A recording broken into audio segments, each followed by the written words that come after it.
హిందూ పురాణాలలో అతి పవిత్రమైనది దివ్య తేజోమైనది ధేనువు అనగా ఆవు. దీనిని గోమాతగా కామధేనువుగా కూడా పిలుస్తారు. కామధేను ఒక దివ్యమైన గోవు మరియు సర్వ కామధేనువుగా కొలవబడుతుంది. సర్వకామధేనువు అనగా సర్వ కోరికలను తీర్చగలిగినది. ఆమె మృదువైన కోమలత్వంతో స్వర్గీయ సుగంధాలతో బ్రహ్మ స్వరూపంగా వెలుగుతూ ఉంటుంది. దేవతల స్వరూపము కలిగిన ఈ గోమాత అతి పవిత్రమైనది. సర్వదేవతలు కొలువై ఉంటారు. అందుకే గోమాతను పూజిస్తే సకల దేవతలను పూజించినంత ఫలితం దక్కుతుంది. ఈ గోమాత తాను కోరినట్లు సమస్త ధనదాయక పదార్థాలను తయారు చేయగలదని పురాణాలు చెబుతున్నాయి. అమృతం కోసం దేవతలు, రాక్షసులు ఆదిశేషుని తాడుగా, మందర పర్వతాన్ని కర్రగా చేసుకుని క్షీరసాగరాన్ని మథిస్తారు. అయితే ఆ క్షీరసాగర మథనంలో కామధేనువు కూడా ఉద్భవిస్తుంది. ఈ కామధేనువు అనే ఆవుని సురభి అని కూడా పిలుస్తారు.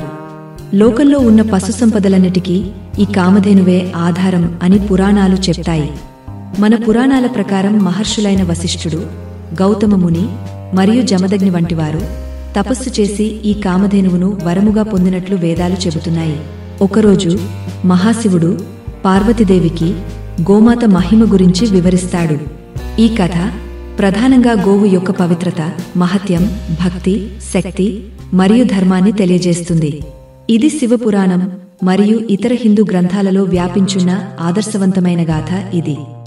ఫ్రెండ్స్, వెల్కమ్ టు సనాతన ధర్మ, ద స్టోరీ ఆఫ్ కామధేనువు. ఈ కథలోనికి వెళ్లే ముందు గోమాత నమో నమః అని కామెంట్ చేయండి.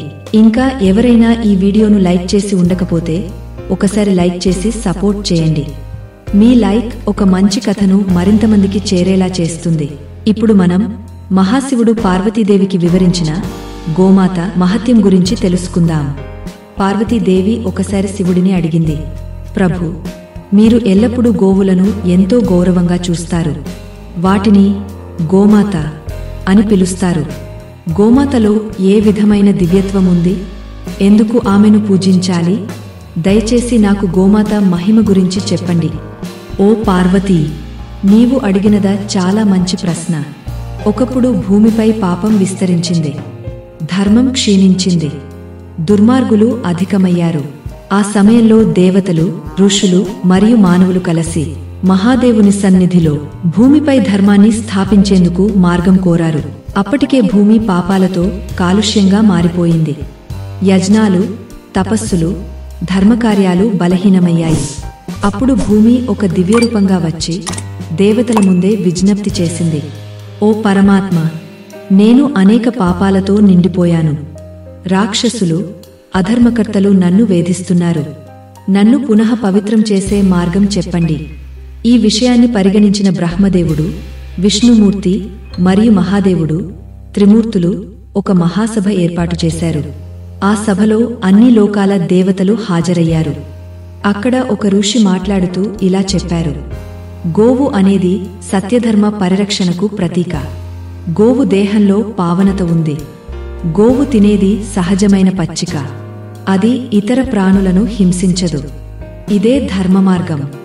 ఈ గోవు శరీరమే భూమికి రక్షణ కలిగించే దైవమయ శక్తిగా మారుతుంది. అందుకు సమ్మతించిన దేవతలు ఒక్కొక్కరు తమ శక్తులను గోవు శరీరంలోని ఒక్కొక్క భాగంలో స్థాపించారు. ఈ దివ్య కార్యం జరిగిన తర్వాత గోమాత ఒక పవిత్ర దైవస్వరూపంగా మారి భూమిపై వెలుగును ఇచ్చింది. పాపాల్ని, దోషాల్ని తొలగించగల శక్తి గోమాతకు కలిగింది. అనేక దేవతల నివాస స్థానం కలిగి ఉన్నందున గోమాత పూజించబడుతుంది. ఓ పార్వతీ, గోమాతను సేవించేవారికి పుణ్యం లభిస్తుంది. ఆమెను గౌరవించేవారికి దేవతలు సంతోషిస్తారు. గోమాతకు చేసే పూజ దేవతలను పూజించడంతో సమానం అని మహాశివుడు పార్వతీదేవికి వివరించాడు. గోమాతను గౌరవించడం అంటే భగవంతుని గౌరవించినట్లే. ఇప్పుడే నేను నీకు ఒక పురాతన కథ చెబుతాను. ఇది ధర్మాన్ని స్పష్టంగా తెలియజేస్తుంది అని అన్నాడు శివుడు. ఒకప్పుడు అనాదికాలంగా వర్ణించదగిన ధర్మయుగంలో ఓ సంపన్న రాజ్యంలో ఒక యువరాజు ఉండేవాడు. అతని పేరు ధర్మసేనుడు.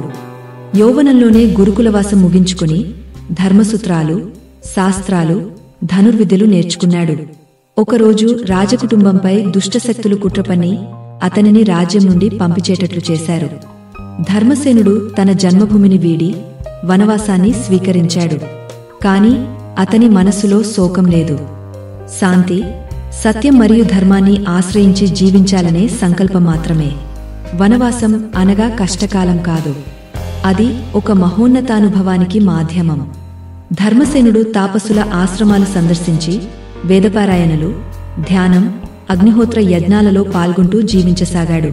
ఒకసారి ఒక అనామక అరణ్యంలో ఉదయవేళ ఒక మేఘవర్ణపు గోమాతను చూచాడు. ఆమె కంటి నుండి కన్నీరు కారుతోంది. ఆమె భయంతో వణుకుతోంది. ధర్మసేనుడు మృదువైన స్వరంలో అడిగాడు, ఓ గోమాత, నీకు ఏమైంది? నీ మనస్సును కలవరపెడుతోందేమిటి? ఆ గోమాత కన్నీరు తుడుచుకుంటూ చెప్పింది, ఓ వత్స, ఒక సింహం నన్ను గమనించి నన్ను వేటాడుతోంది. నేను పాలు ఇచ్చే గోమాతను, నేను శాంతికి ప్రతీకను, కాని నాకు కూడా జీవించాల్సిన హక్కు ఉంది. నన్ను రక్షించవా అని అడిగింది. ఆ మాటకు ధర్మసేనుడు కళ్ళు చెమర్చాయి. అతని హృదయం కరుణతో నిండిపోయింది. అతడు తన బాణసంధానంతో సిద్ధంగా ఉన్న క్షణంలోనే ఆ సింహం కనపడింది. తాపసిక జీవితం గడిపినప్పటికీ ధర్మసేనుడు శరీరం శక్తిమంతంగా మారిపోయింది. అతను ధైర్యంగా సింహాన్ని ఎదుర్కొన్నాడు. కొన్ని ఘర్షణ క్షణాల అనంతరం సింహం వెనక్కి వెళ్లిపోయింది. తన ధైర్యం మరియు ధర్మనిష్ఠతో గోమాతను కాపాడాడు. గోమాత హర్షధ్వానంతో ఆనందచకితులయ్యింది. ఆమె రూపం క్షణాల్లో మారిపోయి వెలుగుతో నిండింది. ఆమె ధర్మసేనుడును చూస్తూ ఇలా చెప్పింది, ఓ వత్స, నీవు నన్ను రక్షించావు. నీలోని కరుణ, ధైర్యం, ధర్మబద్ధత చూసి నేను ఎంతో సంతోషిస్తున్నాను. నీ వంశం ఎంతో కీర్తి పొందుతుంది. నీ జీవితంలో ధనం, విజయాలు నిత్యముంటాయి.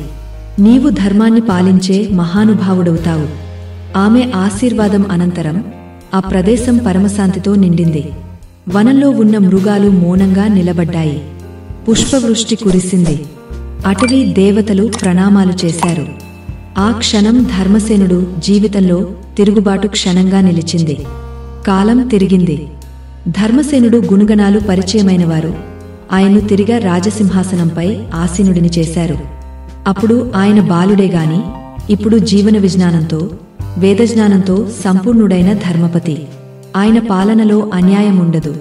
బాధితులకు న్యాయం జరుగుతుంది. వృద్ధులు గౌరవం పొందుతారు. పశువులు హింసకు గురికావు. గోమాతలు రక్షణ పొందుతాయి.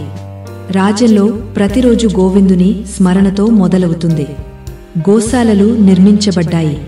పశుపక్ష్యాదులను కాపాడే ధర్మాధికారులు నియమించబడ్డారు. గోవులకు గృహాలు, వైద్యసేవ, పుష్కలమైన ఆహారం సమకూర్చబడింది. ఈ గాథ కేవలం ఒక పురాణ కథ కాదు. ఇది మన జీవన మార్గానికి దిక్సూచి, ధర్మానికి నిలువెత్తు నిదర్శనం. ఒక్కరిని కాపాడినా, నిస్వార్థంగా సహాయం చేసినా ఆ కర్మ విశ్వానికి మార్పు తీసుకురాగలదు. ధర్మసేనుడు జీవితగాథలో గోమాత రక్షణ కేవలం ఓ సంఘటన కాదు, అది ఓ యుగమార్పు. ఆ సంఘటన ఆయనను ఒక సాధారణ యువరాజుని నుండి పరమ చక్రవర్తిగా మార్చింది. మానవుల జీవితాల్లో గోరక్షణ, ధర్మబద్ధత, కరుణ, సత్యం వంటి విలువలు ఎంత ముఖ్యమో తెలియజెప్పిన దివ్యగాథ ఇది. అలాగే మనందరికీ తెలిసిన శ్రీకృష్ణుడు బాల్యంలో గోపబాలుడిగా గోవులను కాపాడేవాడు. ఆయనకు గోపాలుడు, గోవిందుడు, గోరక్షకుడు అనే పేర్లు కూడా ఉన్నాయి. ఆయన గోవులను తన కుటుంబ సభ్యుల్లా ప్రేమించాడు. ఈ విధంగా శ్రీకృష్ణుడు కూడా గోమాతకు అత్యంత గౌరవాన్ని చూపిన ఆధ్యాత్మిక ఆదర్శంగా నిలిచాడు. ఈ కథ ద్వారా మనం తెలుసుకోవలసిన ముఖ్యమైన విషయం, గోమాతను కేవలం జంతువుగా చూడకూడదు. ఆమె దేవతల నివాసస్థానం. ఆమెకు సేవ చేయడం అనగా సమస్త జగత్తుకు సేవ చేయడమే. గోశాలలో గోవు సమీపంలో దేవతా స్తోత్రాలు పలిస్తే అధిక ఫలముంటుంది. గోవు నుంచి ప్రసరించే శక్తి తరంగాలు మహాశక్తి కలిగి ఉంటాయి. వాటి కాంతి పరిధి చాలా దూరం విస్తరిస్తుంది. గోవులున్న చోట కుండలిని శక్తి ఉంటుంది. గోవులున్న చోటికి భూత ప్రేత పిశాచాలు రావు. గోవును రక్షిస్తే అది మనల్ని రక్షిస్తుంది. ఇందుకే మన పురాణాలు చెబుతున్నాయి, ధర్మో రక్షతి రక్షితః. ధర్మాన్ని రక్షించు, అది నిన్ను రక్షిస్తుంది. ఈ కథ మీ మనసును తాకితే లైక్ చేసి షేర్ చేయండి. ఇలాంటి మరెన్నో ఆధ్యాత్మిక, పౌరాణిక మరియు ధార్మిక కథల కోసం మా ఛానల్ను ఇప్పుడే సబ్స్క్రైబ్ చేసుకోండి.